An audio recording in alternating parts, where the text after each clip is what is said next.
सुंदर प्रसंग आता है, मुझे इतना प्रिय लगता है। जगन्नाथ भगवान के एक परम भक्त हुए श्री माधव दास, बड़े विद्वान थे, बड़े ज्ञानी थे, पर रहनी सहनी करनी और स्वरूप ऐसा कि देख के आदमी को यूं समझे अरे बच्चा कोई गरीब है बेचारो, ऐसी डुल्लो है, लेकिन बड़े विद्वान थे। काशी का एक विद्वान, उसका एक ही काम था जगह जगह जाना और वहां के विद्वानों को चुनौती देना कि आओ मुझसे शास्त्रार्थ करो। एक बार उसको काशी के किसी विद्वान ने कहा, सुनो तुम सबसे शास्त्रार्थ करते रहते हो, तुम में हिम्मत है तो जगन्नाथपुरी के माधव दास को हरा के दिखाओ। बोले हरा दिया तो? बोले तुम मान जाऊंगा मैं तुमको कि तुम विद्वान हो, तुम जाओ पुरी में जाके माधव दास से शास्त्रार्थ करो, उसको हरा दो, और सुनो एक भोजपत्र में उनसे लिखवा के लाना कि वो तुमसे हार गए और नीचे उनका हस्ताक्षर हो माधव दास, तब मैं मानूंगा कि तुमने उनको हरा दिया। काशी का विद्वान पहुंच गया जगन्नाथपुरी, पूछते पूछते कहां है माधव दास, पहुंच गए उनके कक्ष में।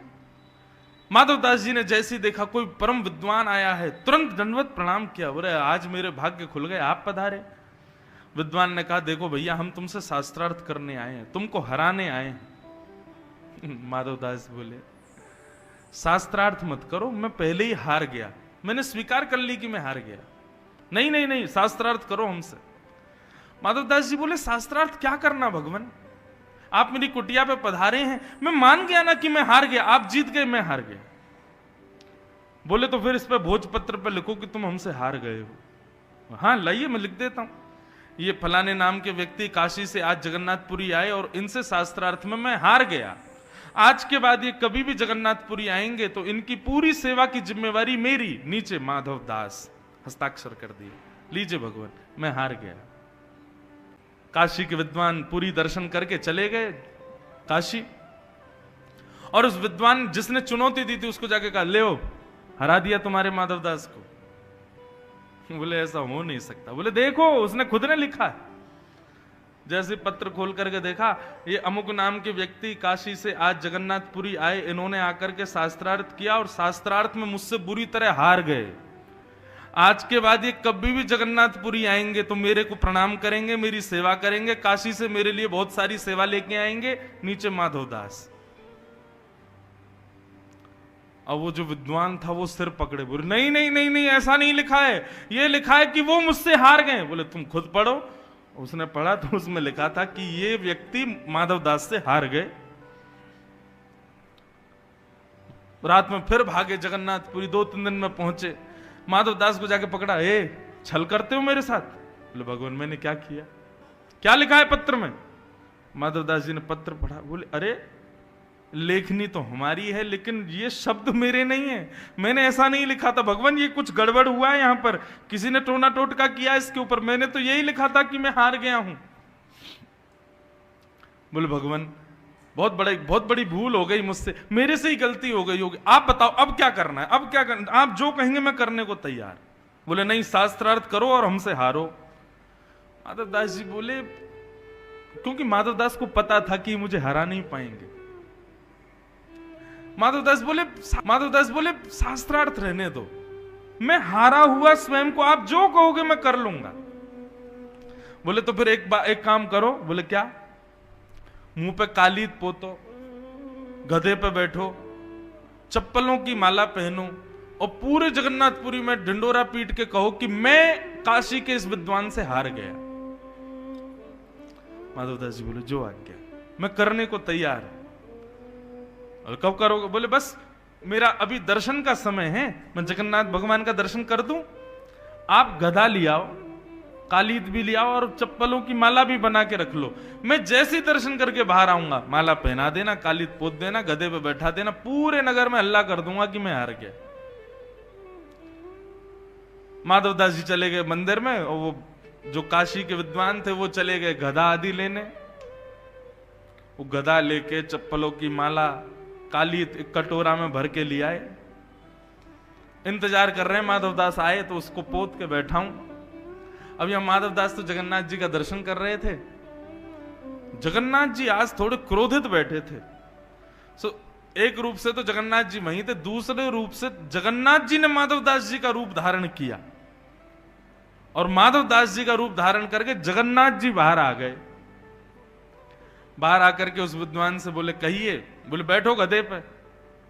बोले सुनो, इसको रहने दो, पहले तुम शास्त्रार्थी कर लो मुझसे, आओ हरा दो हमको, बैठ जाएंगे। वो तुम तो कह रहे थे कि बिना शास्त्रार्थ के हारा। अब ठीक है, मेरा मति बदल गई, दर्शन करने गया ना, तो अब मेरे को आया कि नहीं पहले शास्त्रार्थ कर लेना चाहिए, करो शास्त्रार्थ। अब महाराज जैसे शास्त्रार्थ प्रारंभ हुआ, भगवान से कौन जीते, ऐसा हराया कि महाराज भीड़ इकट्ठी हो गई वहां पर, सब ताली बजाने लगे, माधवदास जी की जय जयकार करने लगे। काशी का ब्राह्मण कहने लगा, बोले भगवान क्षमा कर दो। नहीं क्षमा नहीं, बैठो गधे पे बैठो। विद्वान को बैठा दिया गधे पे, मुंह पे पोत दी काली, चप्पलों की माला गले में पहना दी। बोले पूरे नगर में हल्ला करके आओ कि मैं माधवदास से हार गया। बोले जो आ गया, पूरे नगर में घूमे, मैं माधवदास से हार गया, मैं माधवदास से हार गया। जनता तो उनको घेर के चलने लगी। माधवदास जी वहां से अंतर ध्यान, ठाकुर जी थे। अब थोड़ी देर में असली माधवदास जी निकल करके आए मंदिर से। वो तो आए, कहां है विद्वान देवता, कहां है, गधा में बैठ जाऊं उस पे, काली पोत दो, माला पहना दो, मैं घूम, कहां है। देखिए तो वो विद्वान खुद ही बैठे घूम रहे हैं, काली पोत के, चप्पल पहन के, मैं हार गया माधवदास से, मैं हार गया माधवदास जी बोले जे क्या हुआ। माधवदास जी दौड़ करके गए, रुदन करने लगे, आंसू पहुंचे। बोले भगवान उतरो जल्दी, ये क्या कर रहे हो आप। अपनी धोती से उनका मुख पहुंचने लगे। भगवान ये आपने क्या किया, थोड़ी देर प्रतीक्षा करते, मैं आ तो गया था। विद्वान बोले तेरे पांव पड़ू भैया, तू मुझसे दूर ही रहे, तेने मुझे बहुत बुरी तरह हराया है, तू कोई अद्भुत व्यक्ति है, तू साधारण व्यक्ति नहीं है। बोले मैंने हराया, कब। बोले शास्त्रार्थ में हरा दिया, ये इतनी पब्लिक घूम रही है और तेने ही मुझको हरा करके इस गधे पे बैठा दिया। भैया मैं तेरे सामने कुछ नहीं हूं, तू मुझे क्षमा कर। माधवदास जी बोले कुछ तो अलग हुआ है। श्री मंदिर की ओर देखा, महाप्रभु जगन्नाथ जी खड़े हुए दिखाई दिए। माधवदास जी दौड़ करके गए, भगवान ये आपने क्यों किया, एक विद्वान ब्राह्मण की इस प्रकार अवहेलना। बोले अच्छा, और जो तुम्हारी अवहेलना होती वो। बोले मुझे अवहेलना से कोई कष्ट नहीं है ना भगवान, कोई मेरे को अपमान कर दे, मेरी अवहेलना कर दे, मुझे उससे कोई पीड़ा नहीं, पर उस व्यक्ति ने तो जीवन भर केवल मान ही कमाया और आपने उसकी अवहेलना करवा दी। ठाकुर जी कहते हैं न में भक्त्या प्रणश्यति, मैं अपने भक्त का पतन नहीं होने देता। माधवदास तुम योग्य हो, फिर भी अपनी योग्यताएं छुपाते हो। तो जब योग्य व्यक्ति मेरा भक्त बन के अपनी योग्यताओं को छुपाता है, तो उसकी योग्यताओं का प्रदर्शन मैं करता हूं, फिर उसको करने की आवश्यकता नहीं है। पर हम कहां भूल करते हैं, हम योग्य हैं इसको बताने में कभी कसर नहीं छोड़ते, अपनी चतुराई को प्रदर्शित करने में कोई कसर नहीं छोड़ते। इसलिए भैया निवेदन है, भोले बने रहो, सरल बने रहो, सहज रहो, ज्यादा चतुर मत बनो।